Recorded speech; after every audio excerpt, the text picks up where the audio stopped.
Have we actually made moral progress as a species, or have we just traded old problems for new ones? If you define moral progress as a new norm being established that didn't exist before, then yes, we've come a long way. The abolition of slavery, civil rights movement and desegregation, women's suffrage, the end of public executions and lynching as entertainment, child labor laws, these were all things that were completely normalized at one point in history. Now, the fact that we look back at those things with horror in itself is evidence of moral progress. Our baseline of what's acceptable has shifted dramatically. Here's where it gets interesting. For every single moral gain, there's an argument that we've introduced new forms of harm that didn't exist before. And there are things that we're doing right now that future generations will probably look back on with the same horror we feel about slavery. Factory farming, the way we consume without thinking about who's paying the cost on the other side of the world. Maybe even zoos. Quick side note, I always thought that zoos were so dystopian. I'll probably make a video about that. We don't see this yet because we're living inside of it right now. I think the honest answer, like with a lot of things, is that it's not linear. We don't just move forward. We move forward in some areas while sliding back on others. We expand our circle of concern to people we used to ignore,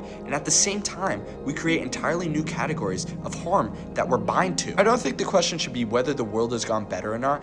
I think the question should be, in 100 years, are we gonna look back at what we're doing right now and just be ashamed of it? Because in reality, every single generation thinks they've got it figured out. In reality, every generation has been wrong about something.